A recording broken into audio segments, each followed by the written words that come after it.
any topic they'd like to discuss that is not on the agenda. The public has up to 3 minutes to make, each person in the public has up to 3 minutes to make comments. Is there anyone at home with their hand raised? Okay, great, we'll move on.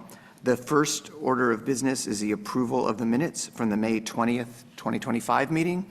I have read them and they seem fine with me. Does anyone have any suggestions to alter them at all, or should we just approve them? No additions. Okay, so we approve them. And now we'll move on to the planning projects. And for those of you in the audience here and or at home, just so you know, the way this works is the town makes a short presentation of the project, then the owner and or their design team makes a longer presentation during which the ADR may or may not ask for clarifications or have other questions or comments. After we're all done with the design team and their presentation, I then open it up to the public, and anyone in the public can speak for up to 3 minutes on any project. And then we bring it back to the ADR and only the ADR for our recommendations to the town. And the first property is 36 Allen Avenue. Alex, would you like to? Yes. Good evening, ADR members. Tonight, the applicant at 36 Allen Avenue is requesting a recommendation to the town council for design review and a variance. The applicant is converting the existing detached garage into an ADU, so they are proposing to construct a new 624 square foot attached two-car garage. The garage is designed to match the existing residence and will be located in the front and side yard setbacks. These are some other elevations. Front elevation and the rear elevation. A variance is required to exceed the allowable floor area by 164 square feet and encroaches into the front and side yard setback. Staff requests that the ADR group discuss the merits of the project and provide a formal recommendation to the town council. Thank you.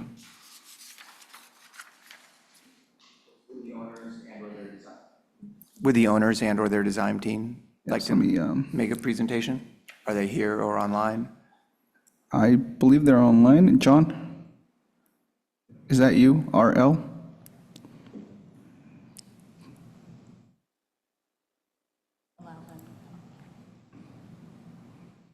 No, that's not John. I don't think they're online. Yeah. No, they're not online. Do you know if they were planning on making a presentation? No, he just told me that he was going to join on Zoom this evening. But he's not? But he's not. Okay, well. Should we switch in case he's running late or something? Yeah, that probably just helps out the next project. Oh, yeah, it's 6:03, so he might just be. Yeah. Well, I guess actually a question I have is everybody for 230 Wellington, as far as the owner and their design team who wants to speak, present? Yes. Okay, yeah, so we'll skip to that one and then go back to the other one. Perfect. Okay, great. So Alex, could you do the same for 230 Wellington? Yes, let me pull that up. Okay. All right. Good evening, ADR members. Tonight, the applicant at 230 Wellington is requesting a recommendation to the town council for a design review, a demolition permit, a nonconformity permit, a hillside lot permit, an ADU permit, and a variance. On February 25th, 2025, the applicant presented the project to the ADR group following earlier conceptual review held on August 20th, 2024. At that meeting, most ADR members expressed support of the additional floor area proposed for the two-car garage, and the majority did not support the original proposed location of the pool. In response to the feedback, the applicant revised the plans by shortening the pool from 38 feet to 34 feet. The pool is also repositioned to increase the side yard setback from 9 feet 1 inch to 12 feet, and the rear setback from 13 feet 1 inch to 17 feet 2 inches. The revised proposal was brought back to the ADR on May 20th, 2025. At that time, most members supported the variance for the new pool. All members supported the additional garage floor area. However, 2 members did not support the additional square footage proposed for the main house. And Alex, just for clarification, sorry, just so I can write down here, the garage was how many square feet? The proposed garage? The proposed garage is 521 square feet. Yeah, and I'll get to that right now. Okay, thank you. Yeah. Yeah, in response, the applicant is returning this evening to clarify the proposed floor area that's being allocated. As outlined in the PowerPoint here, the applicant is requesting an additional 692 square feet, 521 square feet for the new 2-car garage, and 171 square feet to the main house. This would increase the total area from 2,267 square feet to 2,959 square feet. Overall, this represents a 2% increase above the existing 8% floor area ratio. Some of the variance findings provided by the applicant include the topography, and a small portion of the lot is such a steep slope that it pushes the slope calculation over 30%. And staff, and I just want to say that based on previous meetings, the applicant received majority of support for most of the planning entitlements. Tonight, the focus is on the variance for the floor area ratio. Staff requests that the ADR group provides a formal recommendation to the town council. Thank you. Okay, great. Would the owner and/or design team like to?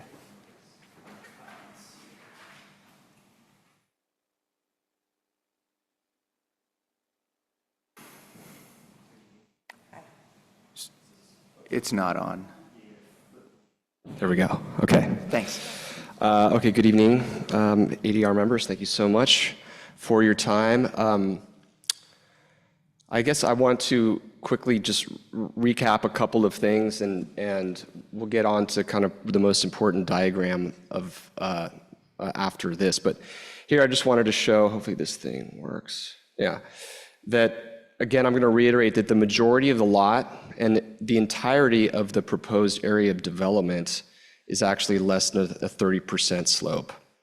And I think that that's really important to also, this will come up on the next slide here. This is where we increase the setbacks for the pool, and this doesn't even show the rear property line, but it's over here. If there's any discussion that comes up about the pool, we're not planning to speak about that, so I would appreciate an opportunity to respond if there is any concern or questions to that. Brad is also available online to answer any other questions directly related to landscaping. So I think the points that we want to drive home here is that this variance process is in place to allow us to address unique hardships that apply to a property that would otherwise prevent it from enjoying the same development potential of similar lots in the neighborhood. And we feel like there's several really strong points that drive this home for this particular property. You'll see the floor plans, maybe we could just skip to the proposed plan for the main house. I know you've all seen this, but it's really of modest size. There's one main living area room, there's not separate dining rooms. It's a 3-bedroom home. There's one of the aspects that I think is important to note is that if the house were designed smaller such that there were fewer bedrooms, it would simply be not a viable project financially for really any family. And as a result, this house, which is 100 years old, it's a blight in the neighborhood. It's also seriously prone to fire danger. It would remain in its current state as it would be not developable. And the plan is to really improve the overall safety of the property when it comes to fire, as well as the presentation of the structures that are on the lot and the landscaping, greatly reducing a lot of the vegetation as well. So that's sort of just some context I think that's important to note. If we could go ahead and go to, I think it's A16. If it can, maybe it's the 4th slide or something. It's the one with the pie chart. If we can, is it possible to view the whole thing? I have one here that's printed small, but I want to point out that we're sort of being penalized and thrust into the hillside lot regulations for a relatively small area of the lot, which the way that this is coming up on the screen is not really displaying this, but I'm sure that you all have either the PDF or prints that were given to you. And the proposed site plan on the right, at the top, it highlights the severely steep section of the lot, which is really, it's about 10% of the size of the lot. And that's really the area that's thrusting us over the 30% that requires hillside lot regulations to be applied. So if we were to somehow chop off this 10% of the lot such that we're at 30%, we would be given a 20% FAR. Even with the reduction in the area of the lot, applying a 20% FAR to a smaller lot, you would still be able to build a 5,150 square foot house. So I think that is also really important for context. We're requesting 692 square feet above the allowable floor area in total. So, and this chart is just intended to demonstrate that 75% of that, the majority of it, is being allocated towards the garage, which in meeting with the fire department, they were adamant that we do this to get cars off of the road for increased safety at the end of Wellington. And it's really only 171 square feet that's of that additional requested floor area that would be going to the main house so that it can really be a livable 3-bedroom house. And it's still going to result in a house that's less than 3,000 square feet. The bedrooms are of modest size. The entire house is really still of modest size. I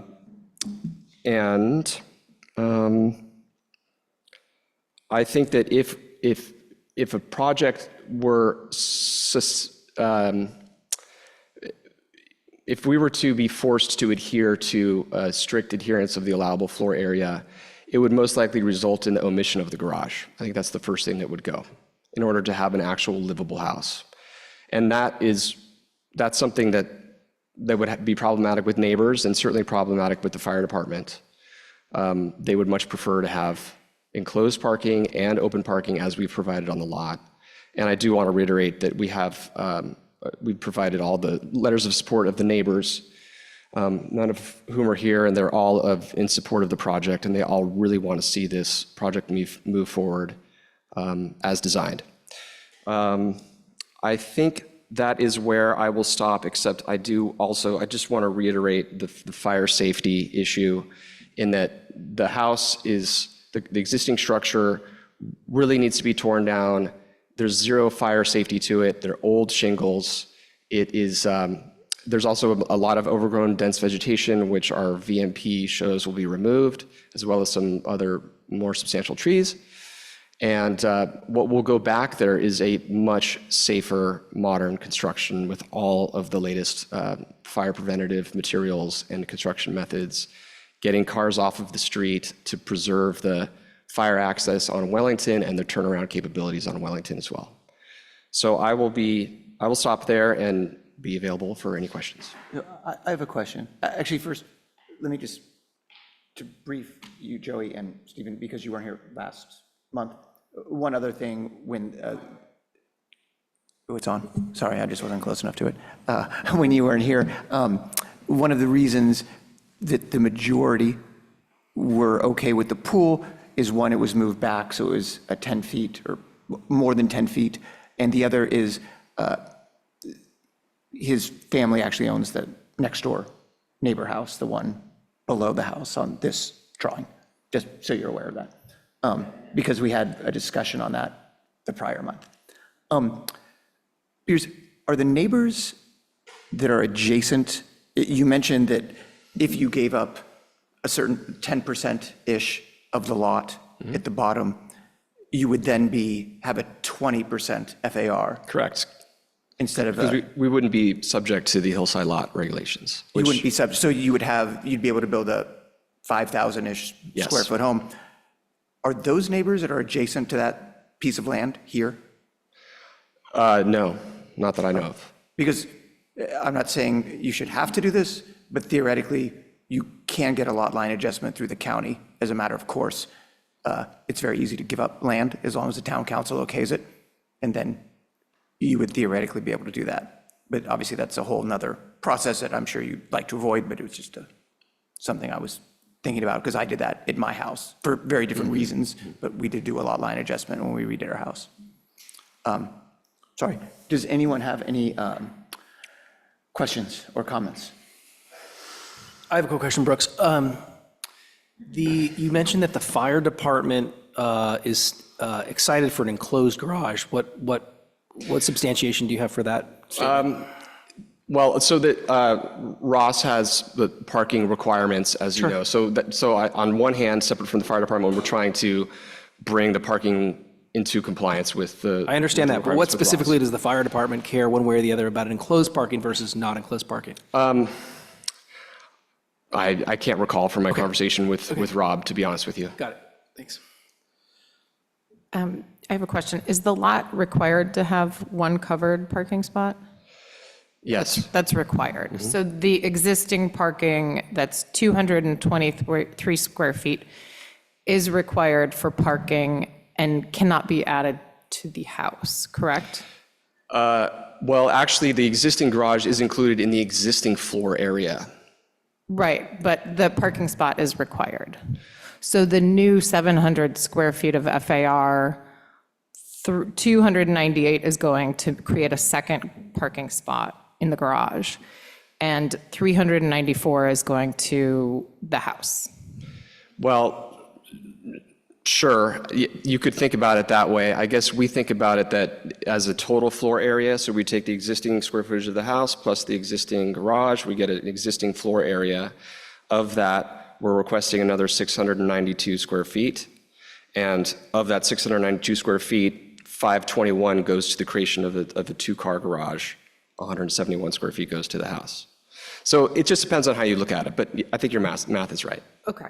And then my other question for you is if the portion of the site that is more than 30% slope that triggers the hillside lot thing, if that is not used to create to set the maximum FAR and you go with the 15%, what is the actual lot size that is less than 30% slope? It would be about 10% of the lot size, so the lot is 28,600, I think. Okay, so that's the 5,000 something is from So you take that 20, flatter area. take 90% of the existing lot size, multiply it by 20%.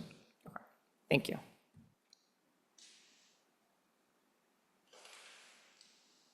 No more questions or comments? Okay, I'll open it up. If anyone in the audience would like to speak. No? And Alex, I assume nobody at home wants to speak? Okay, There are no hands raised Okay. online. thanks, Brooks. Okay, I'll bring it back to the ADR. Who would like to go first?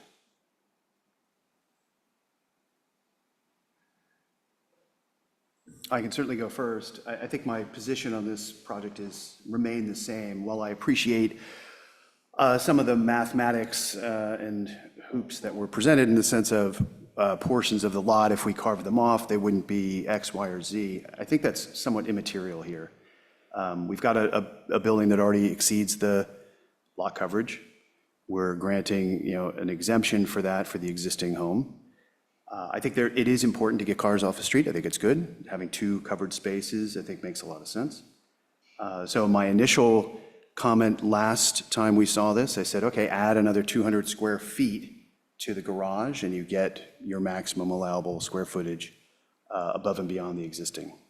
Now, I recognize that the garage isn't 20 by 20, it's a 26 by 20. So you may be looking for about 298 square feet there to add to that garage. And my position is that that's what the project requires. That's what we get. I don't see any circumstances that this is unique as a hillside lot. All hillside lots have varying slopes within the lot. You don't get to carve off a little portion of it to make it calculate differently. I mean, I understand the math, but that's just not how our code works. So I can see going above and beyond the existing FAR by 298 square feet to give you a second covered parking garage, covered parking space, which I think is good for the neighborhood.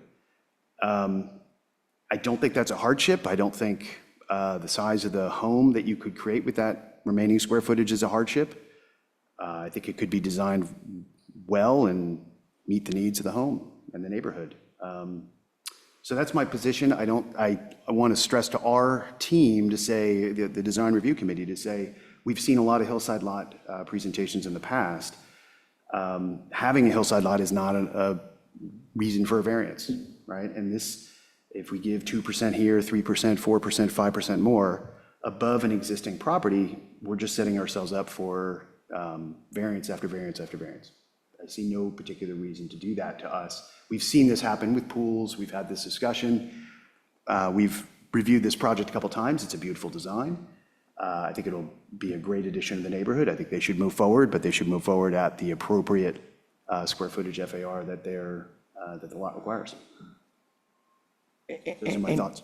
And just to clarify, that would then be the existing square footage plus the 298? 298, which gives them the garage. proposed garage, yes. Okay. So basically, last time I thought it was 200, existing but plus 298, plus approximately 300. yes. Okay. Yeah, that gets them the second garage. The garage is in the floor area, so I think that, Mark, I have a clarifying question. Sure. So you're in support of this part for the garage because it helps get another car off the street in a kind of a quirky, difficult to park location? correct. I think Brooks is absolutely correct that square footage can be deployed however you like. So I think the 298 you're in favor of, and you would suggest it as something that we might agree with or disagree with, if it's deployed for that purpose, for the garage. Absolutely. But not if the 298 is used 50 square feet to enlarge the garage and the remainder for the house. Is that right? Yeah, I think that's absolutely accurate, and I appreciate that clarification. Yeah, it benefits the neighborhood. I think it gets the cars off the street from a fire perspective, from a parking perspective. It benefits the neighborhood and this lot. So that's where I would say, yes, that's a good use of a variance and extra square footage. Thank you. Who would like to go next? I'd rather not go next just because I wasn't here, and I'd like to hear the people's perspective that were here, and if any changes that have been made alter you from your position. Do you want to go? I think my opinions haven't really changed from the last time the project was presented. Which was supportive of the additional square footage for the second parking space, but struggling to find the reason why the house would get an additional 400 square feet when it's already exceeding the FAR. It just feels like it's setting a precedent for future projects, and I was trying to do some research on this today and looking at other projects that have had similar requests, and it was the parking that was approved. Sorry. It was the parking that was approved, but not additional square footage for the property, and it was the similar hillside lot, looking at the flat portion of the lot versus the slope, and so, I mean, unless it's something that wants to go forward to town council and they can weigh in on this, but we're just trying to adhere to the code and be consistent, so. Okay. So last time I was fine with the pool and I was fine with the FAR for the garage, and those are still both true.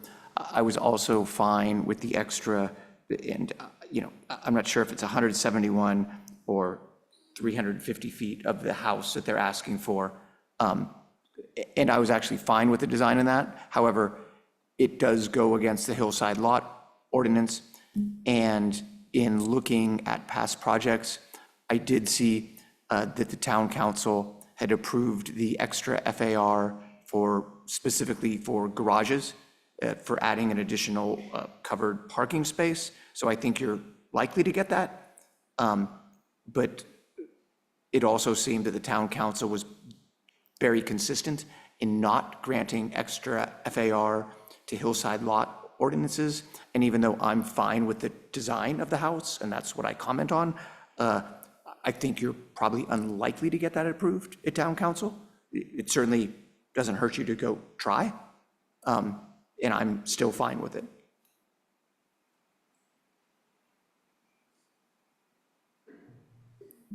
So I can definitely find or see findings for additional square footage based on the fact that I think such a small percentage of this lot is kicking them over into the hillside lot variance. I think the hillside lot variance, or the hillside lot ordinance itself is poorly written in that it has no flexibility for these types of lots.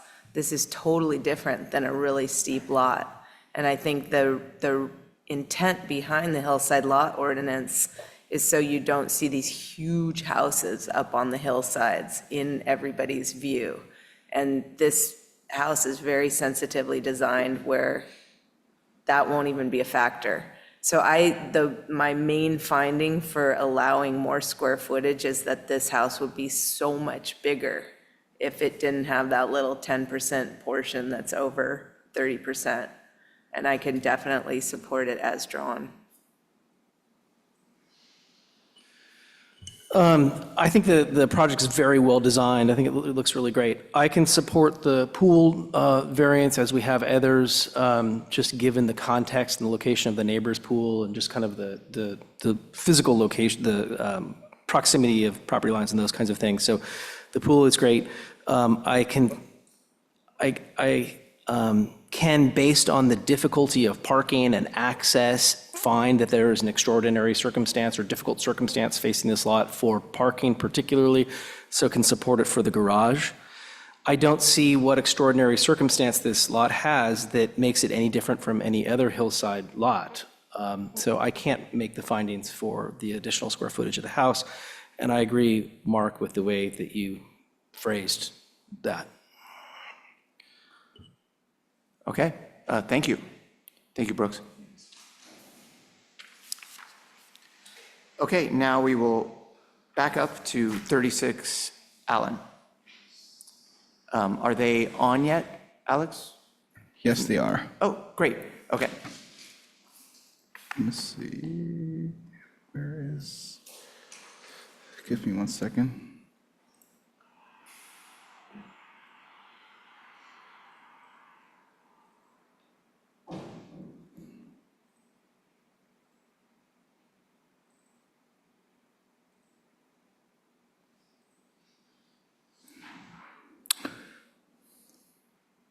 Okay, so again, good evening.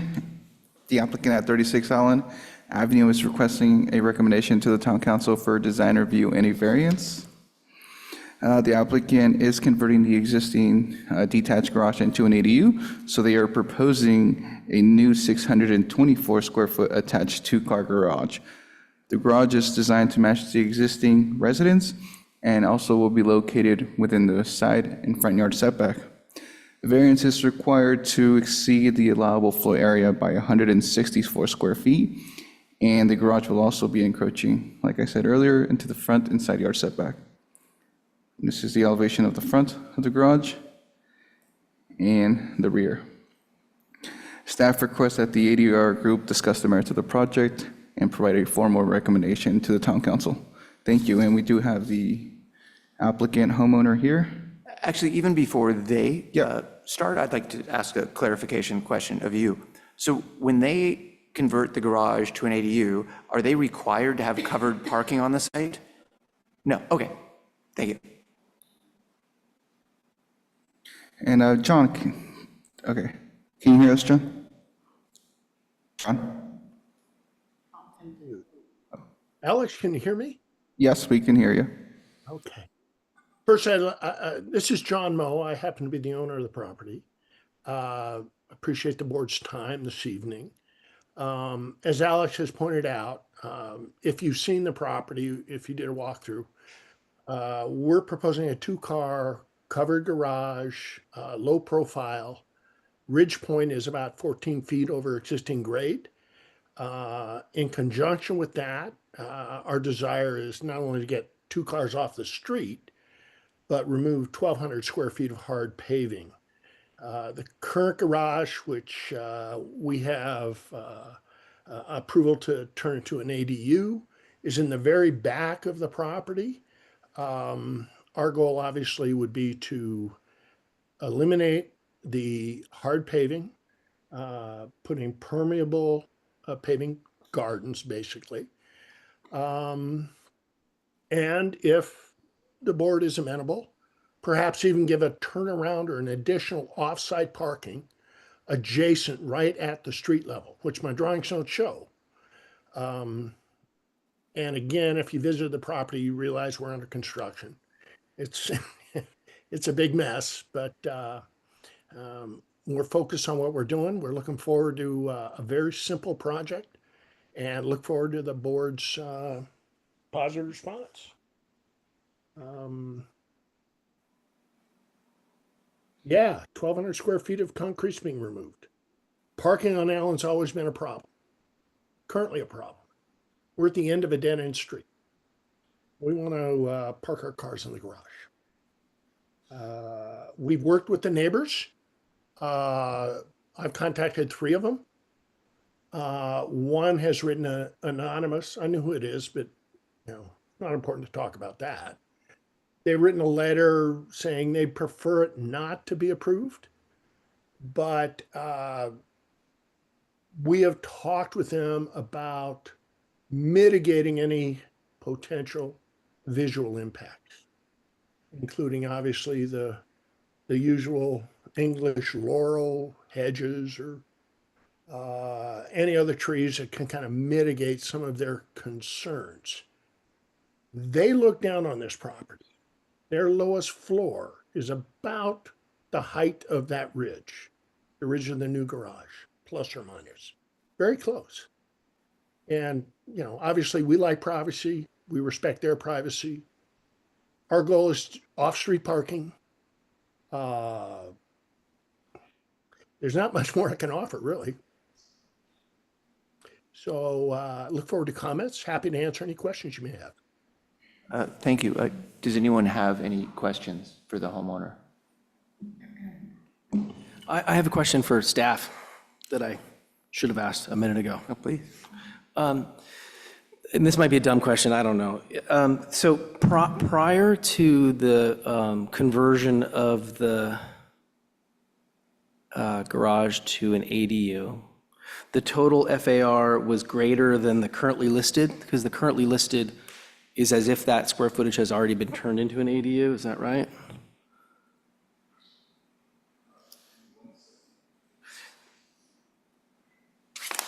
Or maybe John knows the answer to that. What's your question one more time, Stephen? Sure. The current floor area listed on the cover sheet is 2,577 square feet. And I presume that that's not including the prior garage or current ADU. Correct. Correct. So prior to converting the garage, it was 2,577 plus 460. And in a conversion, in a garage conversion for ADUs, this is the question for staff, is an applicant allowed to take that square footage that is going to be converted to an ADU, and because it would be net neutral, I guess, with square footage, and put that somewhere else on the lot and keep their kind of existing non-conforming square footage? That's correct. I believe it's about 460 square feet, so he could Right. transfer You coulda. that square footage to the house. And so, am I reading this correctly? So then, in this application, is there an FAR variance requested? Yes, for 160 Oh, for the square feet. delta, is that right? Correct. Okay, so it is a stupid question. So sorry for No, the it's time. not a stupid question, but, Yeah. but you know the answer now. Okay. Yeah, they're Okay, making so the we're garage. asking, sorry, the applicant here is asking for a variance for that delta in square footage between the shifted 460 and the larger desired garage, or whatever else they're putting in that square footage. And in the then for the setbacks. Correct. For the front and side setbacks. Okay, I got it. Thanks, everyone. Sure. I have a question. So what is the owner or applicant's reason for why they would need to exceed the FAR by 164 square feet? They have a two-car garage, and they're building a new two-car garage. What are the findings for, or what? So if you look at the plans, it's really just for storage. They wanted additional storage so that they could park 2 cars and also have storage in the garage.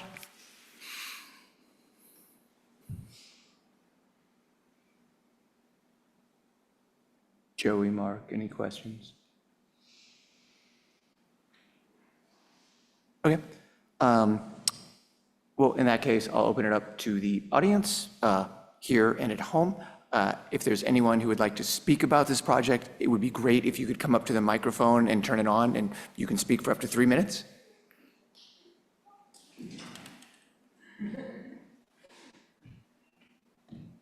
I have to turn this on, right? Or is it already on? Okay. It's already on. Alex, Hello. I'm sorry, 1 second. Yep. Alex, when she's speaking, could you put up the site plan so she could also tell us like where she lives in relation to the, like the aerial view would be helpful for us aerial to know. view? The front page. Yeah. Actually, give me a sec. Let me do this instead. Oh, not that one. Well, you can go ahead while Okay. he's getting that up. I'm Thanks. Lindsay Perlov. I'm at 37 Allen, so not immediately adjacent, just looking kind of down towards the property. And I just have, honestly, a number of questions. I didn't really understand anything was going on until I saw they removed a tree that was diseased and needed to go, and that yard's always been planted. And then what I noticed was grading, so I contacted the town. I'm like, whoa, what's going on here? They're grading the yard. Is there a grading permit?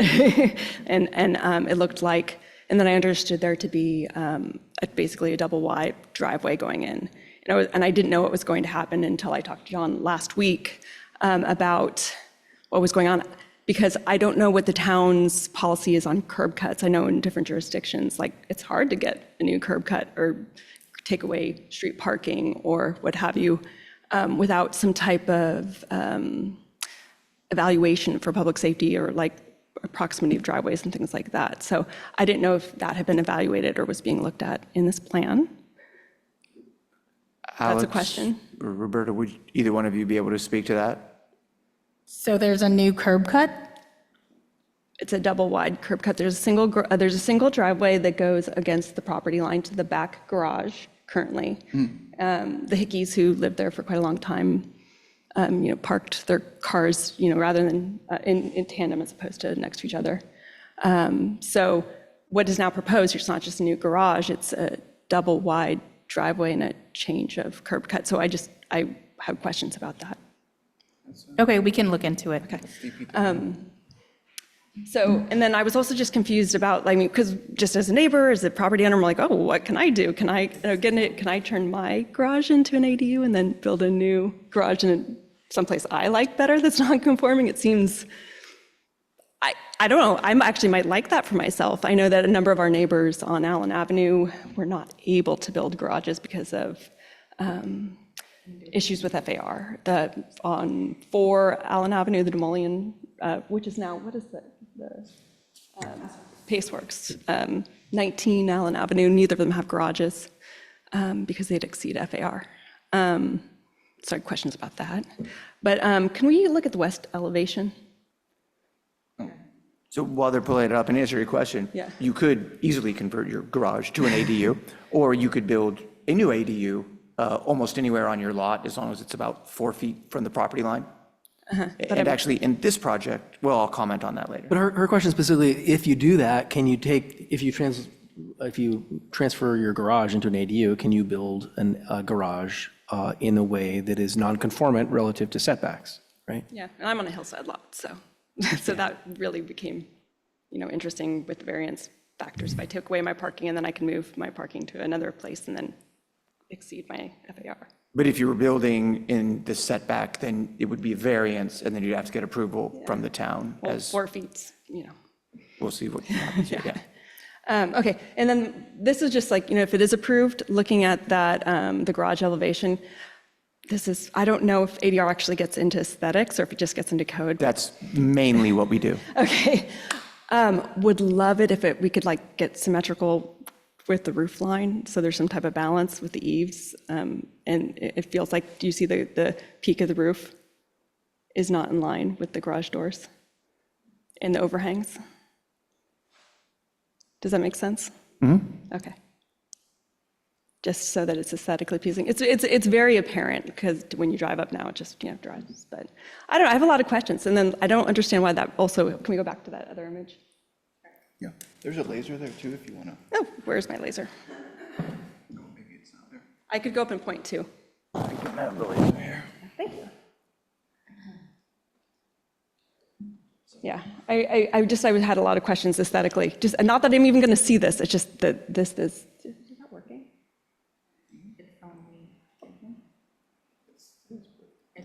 Yeah, I was just, wherever there could be some a little bit more sense, I didn't understand why that window wasn't lining up with the other windows, so that was just my nitpicking on the new addition. I would never see that. When I'm looking at the plan, I'm wondering, just some thought, if you're gonna build something and spend a lot of money and look at it, and it's gonna be there for 100 years. Might as well make it look planned and have it designed, so yeah. Yeah, and that's already being done. That's not part of this review. We're only looking at the garage. Yeah, well, no, this is the garage right here. Oh, there, That's okay, the sorry. garage, and this is the garage right here. So, yeah, and that's not detailed, so. The back of the garage. That's the back of the garage. I don't care, really, but I was just interesting. It was surprising to me that it wasn't balanced, wasn't designed, wasn't,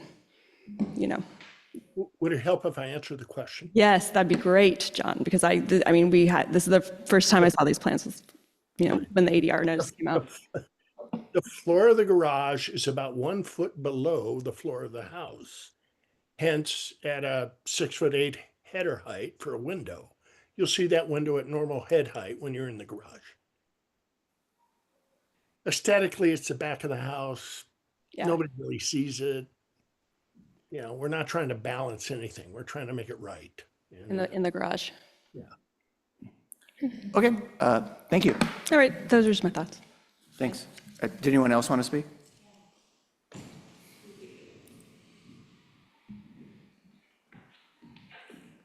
Yeah, so thanks for the time to review this project. I've never been here before. I don't know anything about the code, so again, more of questions I have. I think, as Lindsay was mentioning, the precedent was surprising when I saw the plans from the ADR notice of a concept of converting land and then building where it was open space. So that was a point that struck me. We are on the back of the property, so we share a fence line and we're facing the back of what the garage would be. So I think the height has been of concern to us, to build such height for storage, and taking away some of the views and aesthetics of the neighborhood was of concern. So just wanted to share that with the committee. Okay, thank you. Just to clarify, you're on Willow? Mm-hmm. Okay, thank you.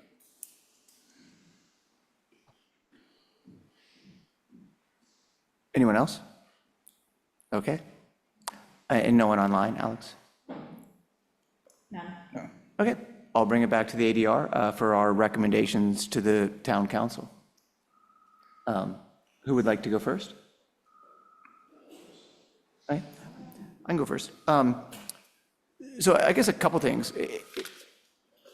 It seems they easily could have just built the ADU in this spot, and they could have built it 4 feet from the property line and I believe 16 feet tall. So like with no approval from the town whatsoever, there could be a 16-foot structure that's a block that's 4 feet from the property line. One second, Mark, I want to ask staff a question on that. The front yard setback was recently revised to 4 feet, period, or is it 4 feet only if an ADU does not fit reasonably in any other part of the lot? Very good question. So HCD's guidance is essentially that since it's subjective, whether you can put it somewhere else, jurisdictions have to allow it 4 feet from the property line at the front. Okay, so that notion was kind of abandoned in the code attempt at the California state level. Okay, thank you.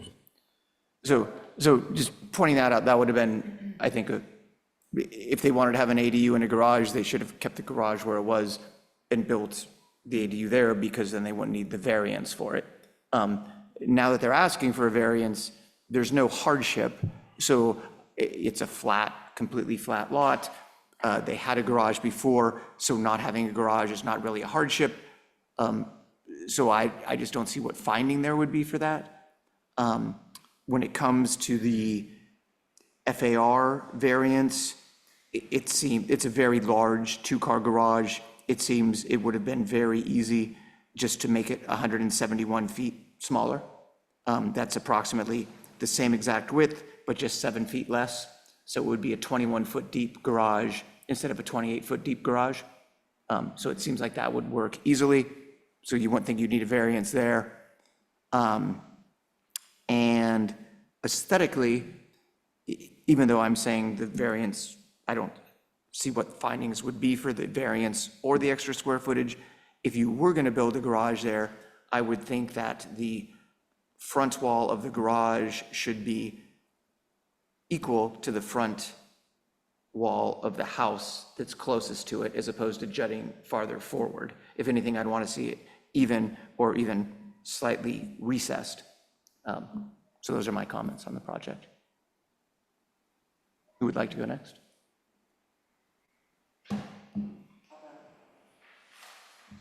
I don't support this project. I don't see that there are findings for encroaching so far into the setbacks and adding this square footage. There's no hardships, and it sets a precedent that I can't make a finding for.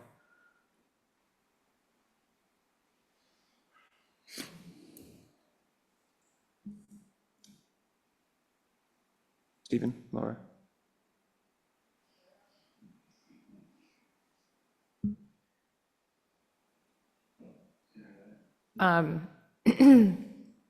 So I have a slightly different perspective. I do think they could put a 16-foot tall ADU 4 feet from the property line right there, and that would impact people's privacy more. The garage actually makes more sense at this location than putting the ADU there. So because of that, I would be more supportive of a garage. I do think it should not exceed the FAR. There's no reason why that would be, it should be approved. They're already in excess. They're already at 22% when the code is 20%. And I do think the peak of the roof line should be on the center of the garage volume. I think the window at the rear, I didn't walk back behind, so it seemed like that was just a fence and hedging back there. So hopefully that wouldn't have any privacy impacts on neighbors. And then, you know, whatever screening could be added, I'm not sure what the fire department would allow, but to kind of make it more green and less of looking at this new structure, I think would help. So,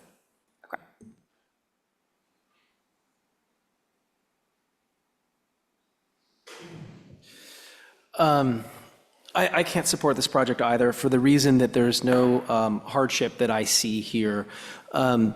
I think that, and there's a precedent question that the neighbors have raised and is a good one. And if the if a garage that breaks normal setbacks is translated into an ADU, I think it's perfectly reasonable to take that same net square footage, no more, but that same net square footage and add it onto a house as long as it conforms to setbacks, or there be an extraordinary circumstance that the topography or some other kind of feature of the lot makes it impossible to adhere to setbacks. I don't find that that's true in this case. Yes, it's a nice location for the garage from a convenience standpoint, but a part of what I think is nice about Ross is the setbacks that we've established and seeing green space between the street and the houses and the sides of houses and one another. And I just don't see a compelling reason why findings can be made for that. Yeah, I concur with my colleagues here, especially how Stephen put that last piece. I don't see the findings. I actually think we're going to struggle with this a little bit in the future, but if this was in conformance with the setbacks, I think we wouldn't even be having this conversation, really. So that's the nuance here that allows me not to understand the findings for it either. Well, to talk about the precedent setting, I think if it were within the buildable area of the lot and it were not seeking a variance, in other words, it was net neutral relative to square footage, and that, I think that's a good kind of spirit of the law deal as we try to encourage additional units in California. And so that's some lenience that our code is asked to provide, which I think is great. But this is just a bridge too far. Yeah, I would concur. You said it better than me, and that's exactly what I felt, is that the trading, the net neutral, it was the setbacks and the loss of the buffer zone between properties that just I can't support. Yeah, I will make a couple quick comments. I think just the peak of the roof off center, I think it's just I think that's a drafting error there, because you look at the floor plan and it looks as if it's supposed to be centered. And I think the hip roof is actually a nice gesture to the folks behind, so that it really doesn't much in the way of impact those folks behind them. But I think overall, yeah, it's just, you can't find the findings for this. Okay, Yeah. thank you. Mark, were you okay with the design and FAR, or just? Yeah, I was fine with the design, but not the two variance requests, so I don't think it should be approved. Okay. Thank you. But yeah, yeah, the design is fine, it's just the setbacks and the square footage. Okay. I have a question for staff, and maybe you can say this is not appropriate on this agenda item. I know in some other jurisdictions, and this might put you on the spot, some other jurisdictions, the staff comes with a recommendation relative to the findings. Is the code in Ross or your charge to not particularly, and is that something that we need to explore administratively with the council, or what's the deal? Yes, so my understanding, and I also came from a jurisdiction where staff would make a recommendation and prepare the findings for the design review board, but they were also a decision-making board. Here, my understanding is that we ask ADR and the council to consider the application. We don't make a recommendation. Is there anything in the code, the way that we are governed, that prohibits you from doing that? Or is this something that we could ask council if they would like? Yes, I think you could ask the council if you would like, or even just work through staff for the ADR at least, if the ADR group So maybe we can put it that. on as an agenda item. Okay. In a future meeting, we can ask ourselves how we would like to hear this. Do we want the staff to have reviewed the findings and make some kind of recommendation to us or not? It's probably inappropriate to be talking about this in this item, but. Well, I guess We're done with the item. Okay. We're actually on to the next agenda item, which is information discussion and new agenda items. So you're talking in the right place at time. To add on to that question though, Stephen, you guys do make a recommendation to the council independent of what the ADR recommendation is as well. Relative to findings? Yeah, that's what I was curious. So we haven't yet had a situation where an applicant wanted to proceed without a majority recommendation from ADR. But if that were to happen, staff's recommendation would be consistent with ADR's.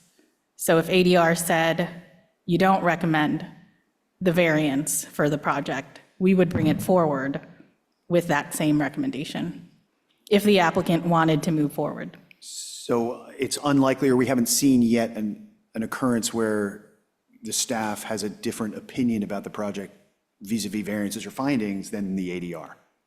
So when let's say we have a 3-2 decision. We are your staff, right? So yes, we're town staff, but we're also the staff of ADR, the staff of the council. So what they're saying is if we're 3-2 in favor of something, they're in favor of it. If we're 3-2 Exactly. against it, they're against it, by definition. That's just That's what right. they do. Okay, the way that's that Ross interesting. works. I'm just accustomed in other jurisdictions, there being some review of staff of the ideology of the objective components Right. of the, is there a hardship thing? yeah. And by nature, it's a little bit subjective, so, but, they've just said what they think. Here are several lots that are similar, I don't know, there's a little bit of analysis that I would ask everyone to think about whether we would enjoy, because it's difficult for us to do that. This is the more difficult part of our responsibility, right? I find it's easier for us to comment on the design and more difficult to help shape an opinion that we recommend to council relative to these subjective elements of variance requests. Yeah, I would agree. Okay. Yeah, so I'm just don't happy like to doing add it. that as an agenda item for the August meeting. I'm happy to add that as an agenda item that you can explore. And, my understanding is some of maybe the ADR members or the council members didn't want to go against staff, so they didn't want staff to make the recommendation, only to say, we don't agree. And we're going to make our own either recommendation or action. And so it's always been that a consideration by the ADR and the council. Yeah, I'll just say, I think that to Stephen's point, like we bring in expertise in design and we have certainly knowledge about the codes and variances, et cetera, but you guys really are the keepers of variances and you understand the broader picture across town, what's happening. So to me, that would be very helpful. It's not to get out of it necessarily, but I think that would be, I would just state that would be helpful to have your professional opinion on kind of objective. It's like a CBO scoring of the variances. I don't know if that's too political. Well, in some ways, it would be maybe a way to streamline the process. The applicant would know what staff's recommendation would be. It's still up to ADR what you would recommend to the council, but they would at least know. Okay, well, why don't we put it on the agenda for August, as you, Steve, and you suggested, and then we'll have a couple of months to think about the pros and cons, and we'll discuss it then? Yeah, agreed. Okay. And then another item that came up at the last council meeting is just a similar pros and cons of what's working, what's not working for ADR. I guess they had gotten feedback that some of the applicants wanted a more collaborative, how it used to be. I wasn't here, where you would actually look at the plans, and maybe during COVID, you started getting microphones and recordings and all that, and some of that changed.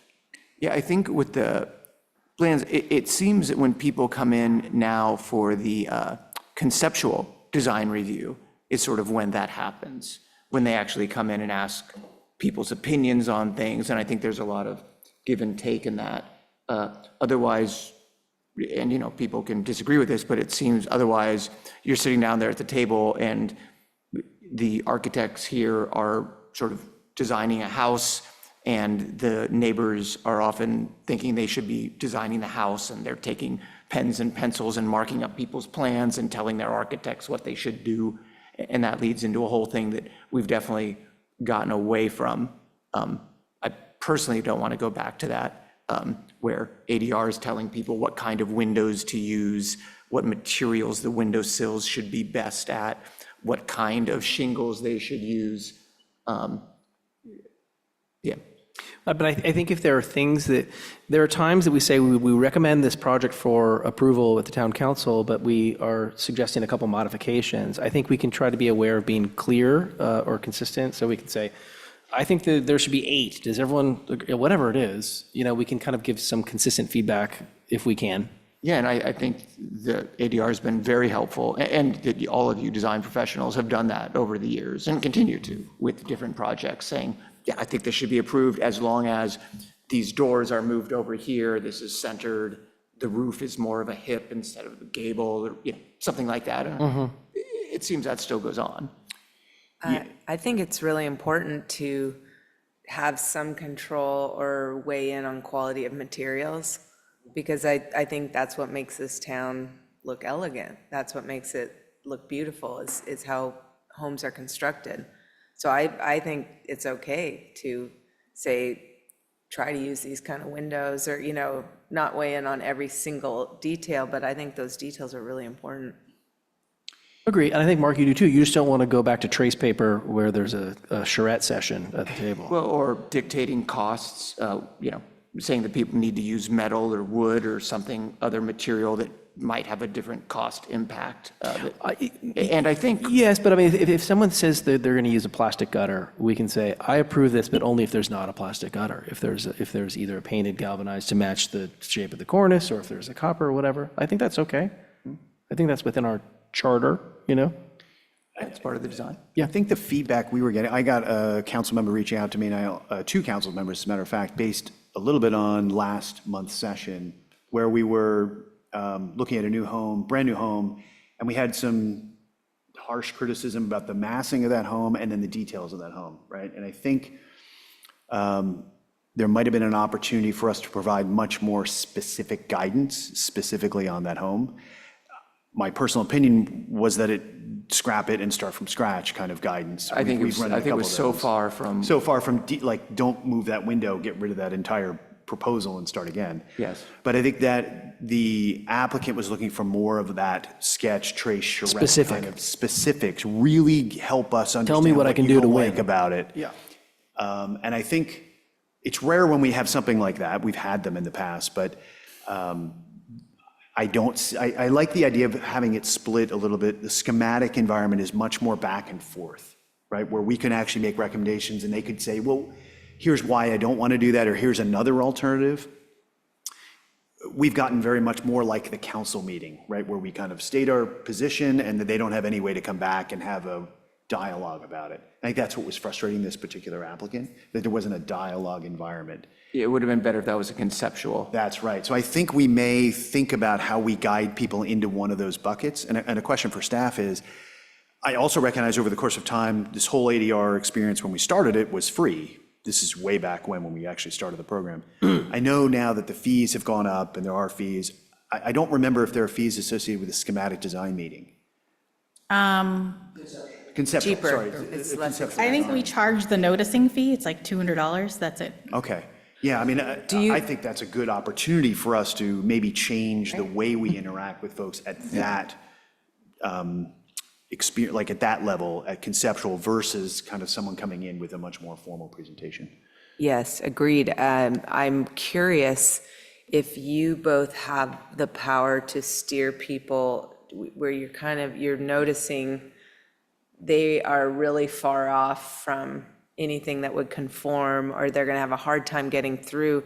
Are you able to say, I really think you should do conceptual? Because that's sort of my favorite part, the conceptual ones, where you prevent them from wasting a lot of money and time going down a path that's just not going to get approved, or it's going to have a tough time. So do you frequently find yourself saying, why don't you go to conceptual first? Most of the time, it's more of a time thing that, they don't want to go to ADR twice. They don't want to spend 2 months and then go to council. So that's one consideration. Another is, with time, I think we'll kind of develop the sensibility of what ADR is looking for. Sometimes we think it might be a hit and it is a miss. It's a little bit of a gamble when they would go to conceptual, or when they're basically ready to go ahead and get a recommendation and go to council. a 2-month turnaround. But, if it's a new house, maybe we could just say if it's a brand new house, if it's a tear down and a new house, start with a conceptual, like $200. You don't have to have a complete set, just Yeah, show us what you're thinking. yeah.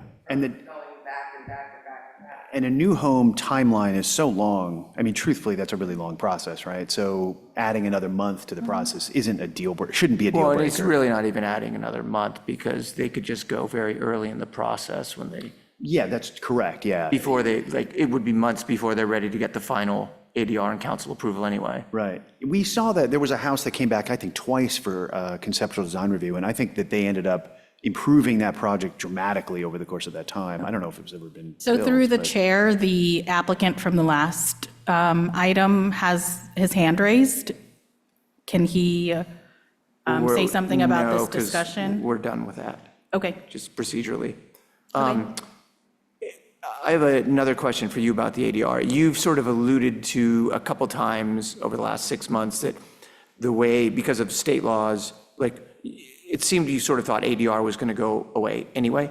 At a certain point, it just becomes basically regulations, and then because towns use things like ADRs to prohibit housing, and they can do it by changing the cost of housing, by making you do more expensive things for design, anything that's subjective the town can do to thwart new housing being built.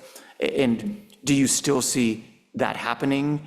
And what, if you had to guess on a timeline, is that something that happens 3 months from now, 3 years from now? What would you guess? That is one of the housing elements action plan items, is to streamline design review and come up with objective standards. I don't think that means getting rid of ADR. I think that means strengthening consistency in the sense that you would be evaluating objective standards. So if they're proposing a plastic gutter, you can say, no, we would only accept the following. Or if they're proposing a stark white, a bright white stucco, you would say earth tones or neutral, like something that's earth tones or neutrals is not objective enough, but you would be a little more prescriptive. Like really adhering more and noting it to that document that we all helped formulate, whatever that was. Yeah, the 3 to design 5 review years ago. guidelines. Yes. Yeah. Where you had pictures of different homes and Yeah. different kinds of setbacks and massing examples. Okay. So, okay, I just wanted to know because I And wasn't sure like, where that was timeline, going. I think it's soon. So I believe it's supposed to be done by the end of next year. We're supposed to adopt some type of objective. This year or next standards. year? The end of I think it's next year. So the end of 2026. Okay. I just wasn't sure. Okay. Well, thank you. Any more comments or questions? All right. Well, thank you both, and I move we adjourn the meeting. I second. All right.